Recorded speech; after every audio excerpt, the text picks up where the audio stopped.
बस झाले आता रस्ते खड्डे वगैरे बांधणं आणि सगळे शेतकऱ्यांना आणि जे लोक त्याच्यात इन्व्हॉल्व सगळ्यांना ते बदल करावे लागेल स्वतः। 120 एकर मध्ये आपण एका वेळी 3 कोटी रोप बनवू शकतो। तो यहाँ जो हम 1 करोड़ के आसपास पोमोग्रेनेट तैयार करते हैं। उसमें जेनेटिक मॉडिफिकेशन नहीं है, लेकिन मदर नेचर ने जो कुछ बेस्ट दिया है उसका क्लोनिंग करते हैं। एका महिन्यामध्ये एवढी आपली कॅपॅसिटी आहे जी की जगात कुठेही नाही। मानसिकता जर बदलली, जर त्याला कापसापासून विक्रमी उत्पादन घ्यायचं असेल तर त्यांनी ठिबक सिंचनची जोड देणं गरजेचं आहे। किंवा जमिनी नसतील तर आपण यासारखी मातीविरहित शेती तयार करून जगू शकतो। इंडिया में आप कहिए तो हम हर स्टेट में काम करते हैं। भारत जरी कृषी प्रधान देश असला तरी या देशातील जनतेसाठी अन्न पिकवणारा शेतकरी मात्र उपाशी आहे। या देशातील शेतकऱ्यांच्या आत्महत्यांच्या आकड्यांवर नजर टाकली असता सर्वाधिक जास्त आत्महत्या या विदर्भात झाल्या असून यवतमाळ जिल्ह्याची देशभरात नोंद आहे। विदर्भात सर्वाधिक जास्त संसाधने उपलब्ध असताना विदर्भाच्या शेतकऱ्यावर आत्महत्या करण्याची पाळी का येते यावर विचार करण्याची नितांत गरज आहे।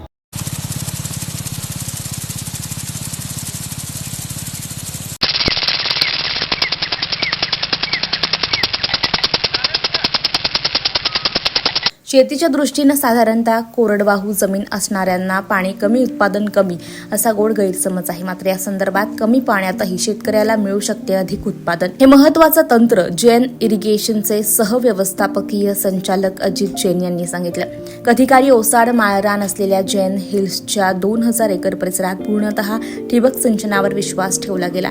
त्याचे परिणाम आज जगापुढे आहे। मुळात शेतीच्या बाबतीत समज असा आहे की जास्त पाणी दिलं तर अधिक उत्पादन होते, मात्र आम्ही कमीत कमी पाणी अधिकाधिक उत्पादन घ्या हा विश्वास शेतकऱ्यांना देत आहे। हे पटवून देण्यासाठी जैन हिल्सची निर्मिती झाली आहे। या ठिकाणी विविध फळझाडे फुललेली बहरलेली पाहिली की भाऊंची सृष्टी या संपूर्ण प्रकल्पाचे अध्वर्यू असलेले भाऊ उपाख्य भवरलाल जैन यांच्या परिश्रमाचे महत्त्व कळते। त्यांनी उभारलेलं हे विश्व अधिक समृद्ध करणाऱ्या 4 भावंडे जैन कुटुंबियांच्या जिद्दीला सलाम करावासा वाटतोय। टर्नओवर जो था पिछले साल करीबन 6300 करोड़ था और इस साल 7000 करोड़ के ऊपर चला जाएगा। तो एक रूरल एरिया से आई हुई कंपनी इतना बड़ा कारोबार कर सकती है, एक बड़ी उपलब्धि है। इसके साथ साथ में हमारा एक्सपोर्ट जो है वो भी करीबन इस साल 1000 करोड़ रुपए से ऊपर हो जाएगा एज अ कंपनी। तो एक दूसरी बड़ी एक फाइनेंशियल उपलब्धि अपने बात कर सकते हैं। कंपनी की जो नेटवर्थ है यानी शेयर होल्डर वैल्यू जिसे बताते हैं, भागधारकों की वैल्यू, तो वो भी करीबन इस ऑलरेडी 2900 करोड़ रुपया है। तो एक solid company, rock solid foundation है। ग्लोबल इसका टर्नओवर 6300 करोड़ है। या ठिकाणी आयोजित कृषी प्रदर्शनातून लाईव्ह शेती बघायला मिळते। केळीचे दक्षिणेतील 5 प्रकारही या ठिकाणी दिमाखात उभे दिसत आहेत। बघा भविष्यात आपल्याला कसं होणार आहे, मौसम परिवर्तन रोज रोज होतो आहे, जमीनचे एरिया कमी होतो आहे, शेतीसाठी एरिया भेटणार नाही। त्याच्यासाठी भविष्यात शेती कशी करायची त्याच्यात वेगळे वेगळे मॉडेल आहे। एक तर आहे जसं की पहिला ऑप्शन होता की बिगर मातीची शेती, म्हणजे माती बऱ्याच ठिकाणी माती चांगली नाही, त्याच्यासाठी वेगळे वेगळे पर्याय आहे। पॉटमध्ये लावा, आर्टिफिशियल मीडिया वापरा, नाही तर एरोपोनिक्स, हायड्रोपोनिक्स हे सगळे पर्याय। त्याच्यापैकी सेकंड स्टेप आला की एक तर माती संपला म्हणजे वर्टिकली खाली जमीन फैलवायला तर जागा नाही आहे, पण आपण वरती भरपूर जागा आहे, तो वरती जाऊन शेती करू शकतो। म्हणजे एक layer, 2 layer, 3 layer, multiple layer मध्ये शेती करू शकतो। फक्त मल्टिपल लेयर मध्ये शेती करताना आपल्याला त्याची जे लाईटची आवश्यकता आहे त्याला आपल्याला लाईट द्यावं लागतं, नाही तर तसं मॅनेजमेंट करून त्याचं सगळं स्ट्रक्चर उभे करावे लागतात। आणि याच्यात काय होतं, सगळं आपलं खत पाणीची बचत आहे आणि पीकचं जे क्वालिटी आहे ती चांगली असतं। आणि त्याच्यानंतर जे प्रॉब्लेम्स आहेत बाहेरचे की त्याच्यात रोगराई, कीड हे सगळे कमी होतं। आणि स्पेशली आजच्या टायमावर ह्याला तर अजून भरपूर दिवस आहे पूर्ण डेव्हलप व्हायला आणि भरपूर सगळे क्रॉपमध्ये यायला। पण आता काय आहे, जसं सगळीकडे सलाद म्हणजे जे कच्चे खाणारे भाजीपाला आहे, पानं आहे या फ्रूट्स आहेत त्याच्यावर जास्ती भर आहे। कारण की ते जर शेतात केला तर त्याच्यात बऱ्याच ठिकाणी जर तुम्ही न्यूज पेपरमध्ये बघत असतील की लोकांना टॉक्सिसिटी झाली, काही त्यांना बॅक्टेरियाचं लिस्टेरियाचं इन्फेक्शन झाला, त्याच्यामुळे बऱ्याचशा लोकांचा जीव जातो। पण हे सगळं प्रकारची जी शेती आहे जर तुम्ही हे कंट्रोल एन्व्हायरमेंटमध्ये केलं तर ते सगळं प्रॉब्लेम होत नाही. त्याच्यासाठी हे पुढे जाणार आहे. कधी कोरडा दुष्काळ, कधी अतिवृष्टी, तर कधी गारपिटीच्या पावसाच्या संकटांमुळे शेतकरी व्याकुळ झालेला असतो. मात्र धान, कापूस आणि सोयाबीनपेक्षाही दुसरं कुठलं तरी पीक शेतकरी का घेत नाही याचा विचार होणे देखील अत्यंत गरजेचं आहे. विदर्भाचे अर्थशास्त्र बदलायचं असेल तर विदर्भातील शेतकऱ्यांना परंपरागत शेतीतून इतर पर्यायांकडे वळावं लागेल. शेतकऱ्यांना इच्छाशक्ती आणि त्यासाठी खर्चाची तयारी म्हणजेच क्रयशक्ती ठेवून आधुनिकतेकडे वळावं लागेल, असं देखील मूलमंत्र जैन यांनी दिला. 40 या 50 पौधे लगाते हैं उसकी जगह करीबन 600 पौधे लगाए जाए और उससे फार्मर का जो प्रोडक्शन है, उसकी जो उपजाव है वो करीबन 3 से 4 गुना बढ़ जाती है. तो एवरेज जो फार्मर है तोतापुरी मैंगो का वो करीबन 1.5 से 2 टन ही निकाल पाता है, कभी 3 टन भी निकाल ले, बट इसमें 8 से 10 टन वो निकाल पाएगा 6th और 7th ईयर. ये बहुत इम्पॉर्टेंट है. दूसरी बहुत इम्पॉर्टेंट बात ये भी है कि एक ट्रेडिशनल पौधा यदि मैंगो का आप लगाइए तो 6 या 7 साल लगते हैं जिसके पहले आपको आम का फ्रूट मिले, लेकिन ये UHDP में तीसरे साल में ही आपको फ्रूट मिलना चालू हो जाता है, आम मिलना चालू हो जाता है. यदि करता था और उसको 5 या 10 रुपए में यदि पर किलो मिलता था तो उसको 15 से 30 हजार रुपया पर एकड़ ग्रॉस इनकम मिलती है और इसमें उसकी वो इनकम 80,000 से लाख रुपया हो जाएगी. तो इतना ज़्यादा फर्क है. थोड़ी इन्वेस्टमेंट शुरुआत तो करनी पड़ेगी, लेकिन फिर उसको इनकम और उसकी जो मात्रा है वो काफ़ी बढ़ जाएगी. पोमोग्रेनेट में भी काम चालू कर दिया है और उसके बाद में अभी सिट्रस में यानी संतरा या तो मौसमी जो है ऑरेंज में, उसमें इसका काम इस साल 6 महीने के बाद शुरू हो जाएगा. है या तो किनो है, ये खाने के लिए अच्छे है एज अ फ्रेश, लेकिन इसका प्रोसेस करके जूस कॉन्सेंट्रेट निकालना है तो आज वो मुमकिन नहीं है क्योंकि टेक्निकली वो नहीं हो सकता. और इसमें आज जो इंडिया में ऑरेंज जूस बिकता है उसमें मोस्टली बाहर का, प्रदेश का ऑरेंज जूस कॉन्सेंट्रेट इम्पोर्ट होता है. तो अभी ये जो चीज चेंज करनी है, जो बदलाव लाना है. ठेवले जातात. तर हे बघा इथे पॉली हाऊसमध्ये रोपं ठेवलेले आहे आणि इथून पुढे 30 दिवसासाठी त्याला सेकंडरी हार्डनिंग केलं जातं. सुरुवातीच्या 10 दिवसामध्ये 10 दिवस आपण ही नेट जी दिसते शेड नेट ही क्लोज ठेवतो, लाईट कमी ठेवतो त्याला आणि हळूहळू त्याची लाईट इंटेन्सिटी आपण वाढवत असतो. तर 10 दिवसानंतर नेट ओपन केल्यानंतर पुढचे 20 दिवस त्याला वातावरणाशी मॅच करण्यासाठी पूर्ण सनलाईट आपण त्याला देतो. इथं तो लक्स मध्ये मोजला जातो. म्हणजे आता नेट बंद असताना यात समजा 20,000 लक्स लाईट मध्ये येईल, पण नंतर नेट ओपन झाल्यानंतर काय होईल की 50,000 ते 60,000 लक्स एवढा लाईट पॉली हाऊस मध्ये असेल आणि तापमान जे आहे ते बाहेरील तापमानापेक्षा अर्धा ते 1 डिग्री याच्यामध्ये जास्त असतं, जेणेकरून जे रोप तयार होईल तुमचं ते सशक्त तयार होईल आणि शेतात जाऊन ते मरणार नाही. अशा प्रकारे हे रोप आपण इथं संपूर्ण टर्शरी हार्डनिंग करून मग शेतकऱ्याला इथून युनिफॉर्म ग्रेडिंग करून पूर्ण एका उंचीची झाडं आपण इथून शेतकऱ्याला डिलिव्हर करत असतो. असा 120 एकरचा आपला एरिया आहे. इथं 120 एकर मध्ये आपण एका वेळी 3 कोटी रोपं बनवू शकतो एका महिन्यामध्ये. एवढी आपली कपॅसिटी आहे जी की जगात कुठेही नाही. आणि 17 ते 18 कोटी रोपं आपण केळीची बनवतो आणि 1 कोटी रोपं आपण डाळिंबाची बनवतो.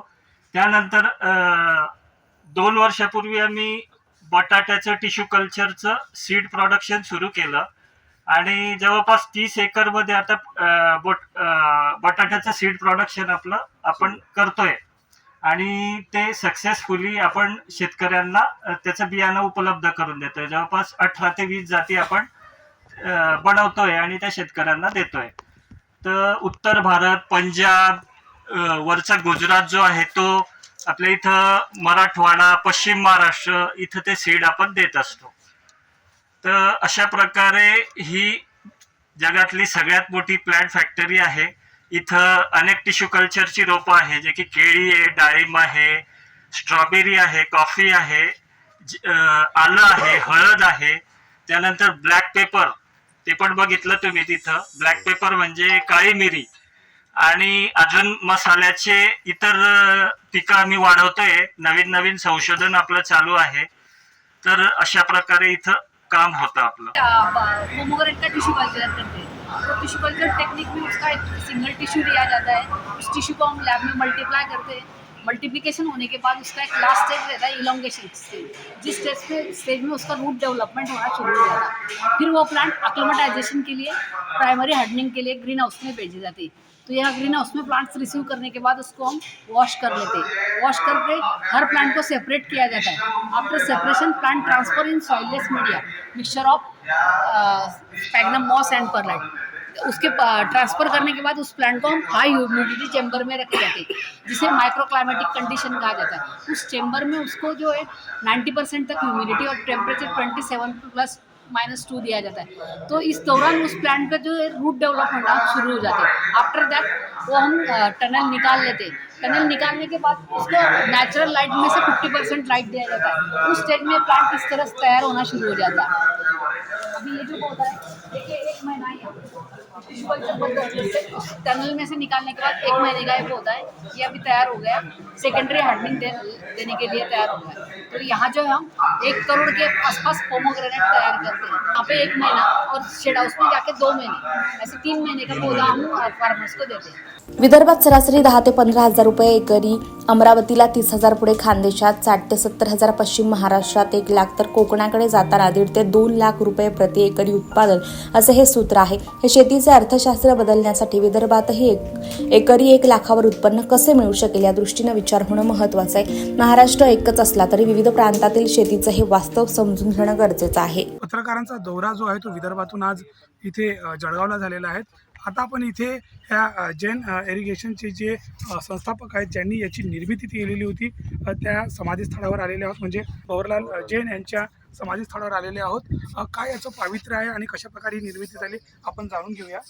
आपलं जे कृषी प्रदर्शन सुरू आहे तर त्याच भेटीमध्ये आपण श्रद्धे मोठे भाऊ त्यांचा अंतिम निरोप त्यांनी जो दिला 25 फेब्रुवारी 2016 रोजी श्रद्धे मोठे भाऊ आपल्यातून गेले, तर तेव्हापासून आजपर्यंत ही श्रद्धा ज्योत जी आपण पाठीमागे बघतोय ती तेजोमय सुरू आहे।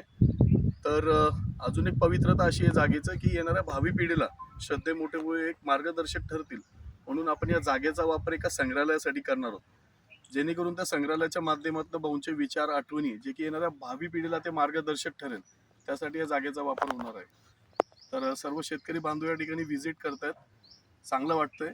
आणि तसंच इथून पुढे आपण आता शेतीविषयीची माहिती आमची ठिकठिकाणी ॲग्रोनॉमिस्ट उभे आहेत की त्यांना शेतीविषयी माहिती देणार आहेत। दुसरं, शेतीविषयी माहिती घेत असताना आपल्याला जी माती आहे मातीचंही परीक्षण आपल्याकडे होतं, बायोटेक लॅब आहे, तर मातीच्या परीक्षणाच्या माध्यमातूनही ज्यांच्या काही समस्या असतील शेतकरी बांधवांच्या त्या पण इथून सुटतील, जे प्रश्न असतील तर ठिकठिकाणी आपले फळबाग लावलेले केळीच्या देखील 6 व्हरायटी आपल्याकडे आहेत, ते बरेच प्रशिक्षण आज यांना जे ॲग्रोनॉमिक्सच्या माध्यमातून भेटणार आहे। जैन इरिगेशनच्या वतीनं तब्बल 5 मोठे वातानुकूलित प्रकाश योजनेसहित सुसज्ज अशी वार्षिक 15 कोटी रोपांचं व्यवस्थापन करणारी प्लांट फॅक्टरी जळगावच्या जैन इरिगेशन समूहाचे आणखीन एक वैशिष्ट्य सांगता येईल।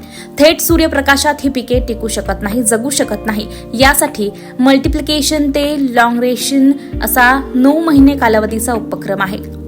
त्यात रोपट्यांची निगा देखभाल करण्याचं काम महिला मंडळी करतात। एका दिवशी 10 लाख केळीचे रोप कशा प्रकारे वर्षाकाठी किमान 20 कोटी रोपे या ठिकाणी तयार केली जातात। ग्रेडेशन नुसार मग त्यांना 1 ते 1.5 आठवडे वेगळ्या चेंबरमध्ये ठेवलं जातं, नंतर पॉली हाऊसला शिफ्ट केलं जातं। या ठिकाणी सुसज्ज असे 15 पॉली हाऊसेस आहेत। जैन इरिगेशनचे संस्थापक भवरलाल जैन यांनी नवीन तंत्रज्ञानाचा वापर करून शेतकऱ्यांच्या उन्नतीसाठी नवा मार्ग शोधला आहे, मात्र गरज आहे ती शेतकऱ्यांनी या नव्या मार्गाचा अवलंब करण्याची। यासाठी काय केलं पाहिजे म्हणजे सगळ्यात महत्त्वाचा मुद्दा आहे की पीक पद्धती बदल करून नवीन पीक पद्धती स्वीकारणे आणि नवीन पीक पद्धती स्वीकारण्यासाठी मनाची तयारी करणे, मानसिकता बदलणे, पारंपरिकतेच्या मानसिकतेतनं बाहेर पडणं आणि आधुनिक मानसिकतेच्या विचाराकडे जाणं आणि फळबागायत या विषयाकडे लक्ष देणं। मग त्यासाठी फक्त मी केळी किंवा संत्रा मोसंबी सांगेल असं नाही, पण विदर्भातल्या अनेक भागामध्ये उत्तम प्रकारचा आंबा होऊ शकतो। विदर्भामध्ये आज चंद्रपूर, गडचिरोली, भंडारा या जिल्ह्यामध्ये उत्तम प्रकारचा तोतापुरी होऊ शकतो, बेस्ट त्या ठिकाणी केशर होऊ शकतो। आणि म्हणून सोयाबीन कापसापेक्षा जर आपण आंब्याच्या बागांकडे वळालो, आंब्याच्या शेतीकडे वळालो, त्याच्याही पलीकडे पुन्हा आपण जाऊन उत्तर भारताचं गेटवे नागपूर आहे, मोठं कल्चर त्या ठिकाणी आहे, आपण पेरू सारख्या फळाकडे गेलो, म्हणून फळ बागायत ही मानवी जीवनामध्ये त्याच्या कुटुंबामध्ये परिवर्तन घडवणारी पीक पद्धती आहे, कारण याच्यामध्ये आर्थिक रिटर्न हे शेतकऱ्याला जास्त आहे, ती पेरेनियल आहे, म्हणून दरवर्षीचा खर्च कमी आहे. म्हणून या पारंपरिक शेती पद्धतीतनं बाहेर पडण्यासाठी मला असं वाटतं विदर्भाच्या शेतकऱ्याची सगळ्यात पहिला मानसिकता बदललं पाहिजे असं माझं मत आहे. आणि उद्देश असा आहे की हा जो आपण कृषी महोत्सव बघताय, त्या कृषी महोत्सवामध्ये सर्व प्रकारची पिकांची लागवड आपण केली, जेणेकरून सर्व पिकांसाठी कोणतं तंत्रज्ञान योग्य आहे आणि आपलं उत्पादन कसं वाढवता येईल हा एक जैन किशनचा उदात्त हेतू आहे. यामध्ये आपलं जे महत्त्वाचं पीक कापसाचं जे तर कापसाचं विचार जर केला तर की ह्या पिकाचं उत्पादन फार कमी आहे. जर शेतकऱ्याला एकरी 3 ते 4 क्विंटलचं उत्पादन मिळत असेल तर हे पीक आपल्याला आर्थिकदृष्ट्या फायदेशीर होऊ शकणार. एकीकडे आपण म्हणतो की कापूस हे नगदी पीक आहे, पण नगदी पीक केव्हा म्हणाल त्याला की नगदी पिकाचा जर नफा आपल्याला मिळत असेल तर आपल्याला नगदी पीक होईल. म्हणून जर आपल्या भागामध्ये कापसाचं पीक पारंपरिक पीक आहे, पण पारंपरिक पीक जरी मी आता असं झालं आहे की गेल्या अनेक वर्षापासून जरी शेतकरी कापसाची लागवड करत असले तरी कापूस हा विषय त्याला समजलेला नाही मला असं वाटतं. कारण अजूनही सीझन हा कापसाचा लागवडीचा आला की शेतकरी आम्हाला नेहमी तेच प्रश्न विचारतो की कोणती लावू, किती अंतरावरती लावू, किती गोण्या खताळे टाकू, कोणती पावडर लावू, त्याच्या पुढे जातच नाही. जर तुमच्या विदर्भामध्ये महत्त्वाचं पीक कापूस आहे, पूर्वेला बघा कापूस आहे, पश्चिमेला बघा कापूस आहे, उत्तरेला बघा कापूस आहे, दक्षिणेला बघा कापूस आहे आणि दरवर्षी कापूस लावत आहे, तर त्यात कापसाचं तज्ज्ञ व्हायला पाहिजे होतं ना, पण तसं होत नाही आहे. शेतकऱ्यांनी पहिले कापसाचं उत्पादन वाढण्यासाठी आमचं जे कॉटन मिशन 2.0 सुरू आहे. आमचा उद्देश आहे जैन एक्शनचा उपक्रम कॉटन मिशन 2.0. याच्यामध्ये आम्ही शेतकऱ्यांना जे शेतकरी करोडो कापूस लागवड करतील त्यांना एकरी 10 क्विंटलचं उत्पादन काढून देण्यासाठी मदत करेल. दुसरा जे शेतकरी ठिबक सिंचनावरती कापसाची लागवड करतील त्यांना एकरी कापसाचं उत्पादन 15 ते 20 क्विंटल उत्पादन मिळून देणं हा जैन एक्शनचा उद्देश आहे. कुठली रीती घेतली लागते असं नाहीये. तर त्यातनं पाणी पास होतं आणि पाण्याच्या वरच्या भागावरती काळी कचरा शेवाळ सगळं वरती राहून जातं. पाणी सगळं खाली जातं. खाली या सगळ्या कॅन्डल्स याच्यातून पाणी जेवढं तेवढं बाहेर निघतं. आता आपण 2 घटक काढले, पाण्यापेक्षा जड आणि पाण्यापेक्षा हलकी. तिसरा जो घटक आहे तो म्हणजे मातीचे बारीक कण म्हणजे फाईन फिल्ट्रेशन. ते या स्क्रीन फिल्टरद्वारे होतं. स्क्रीन फिल्टर म्हणजे जाडी येते, जशी आपल्या घरी पीठ गाळण्याची जाळणी असते त्याच प्रकारची ही गाळणी आहे. हे 1,200 मायक्रॉन आहे. याच्यातनं पाणी गेलेलं पाणी जे आहे ते पाणी आपल्या ठिबकसाठी अगदी योग्य आहे. कृत्रिम पाऊस पाडू, मुंबईला पाडू, तुमच्याकडे पडलं माझ्याकडे पडलेला नाही. जर तुमच्याकडे पेट्रोल नसेल तर तुम्ही LPG वर गाडी चालवून घेणार, टेम्परची. LPG नसला तर तुम्ही CNG वर तुम्ही गाडी चालवून घेणार. पण आजच्या तारखेला पाण्याला पर्याय नाही. पाणी अडवा आणि पाणी जिरवा ही इतकी महत्वाची कन्सेप्ट गव्हर्नमेंट राबवते आहे. ते बस झाले आता रस्ते खड्डे वगैरे बांधणं. रेन वॉटर हार्वेस्टिंग सिस्टमचा एकच जे नॅचरल पावसाचं पाणी जे येतंय ते नालीद्वारे वाहून ते चालल्या जाते. आपण दरवर्षी म्हणतो अबे मायला लेखाच्या किती मोठा पाऊस पडला, पण परत उन्हाळा आल्यानंतर आपण तेच गोष्ट म्हणतो का काय आपल्याकडे. त्याच्यामुळे सगळ्यांची इच्छा असते पाणी अडवलंच पाणी पाहिजे, पाणी जिरवलंच पाहिजे. तर त्याच्यामुळे आमच्या मोठ्या भाऊंनी सुद्धा एकच कन्सेप्ट सांगायचा प्रयत्न केलेला का एका थेंबाने विश्व बदलू शकतं. तर माझं असं म्हणणं आहे जे पावसासोबत जे पाऊस पडत आहे, पावसासोबत पाऊस छतावर जे पडतंय, छतावर पडलेलं पाणी तुम्हाला काय करायचंय, प्रत्येकाचं असं घर असतं, बरोबर आहे. झोपडी असो, शेड असो, फॅक्टरी असो, काही असो, प्रत्येकाचं असं घर असतं. त्याला जे पन्हाळ आलेली आहे ते पन्हाळीला तुम्हाला पाईप आणायची आहे. आपल्यापैकी काही लोकांना आवडत असेल माझा खर्च करायची नाही, तुटलेला फुटलेला पाईप जा, त्याला अर्धा कापा, खालपर्यंत पाईपाला खाली आणा. झाडांच्या मुळा काय काम करतात, पाण्याच्या सोर्स करून, बरोबर आहे सर, राईट. हे दिलं तर तसं आपण काय करतोय, जे पावसाचं जे पाणी पडलेलं आहे ते पाणी तुम्ही जमिनीमध्ये पर्क्युलेशन करायचं काम करताय. पर्क्युलेशन केल्यानंतर आजूबाजू ते सगळं जे पाणी आहे ते त्याचं जे पर्क्युलेशनची लेवल आहे, पाण्याची लेवल ते वाढवत आहे. तर आता हा फिल्टरेन काय काम करेल, जे तुमचं वरतून पावसाचं पाणी जे पडतंय तुम्ही त्याला खाली आणताय. खाली आणल्यानंतर हा रेन वॉटर हार्वेस्टिंगचा फिल्टरेन लावताय. या फिल्टरिंगचा फायदा काय, जो येणारा जो वरचा छताचा पाईप आहे हा छताचा याच्यातला इनलेट झाला, बरोबर, हा तुमचा आउटलेट झाला. पण प्रत्येक पावसासोबत हवा चालते, हवेच्या सोबत कचरा, काडी कचरा, पक्ष्यांची विष्ठा वगैरे.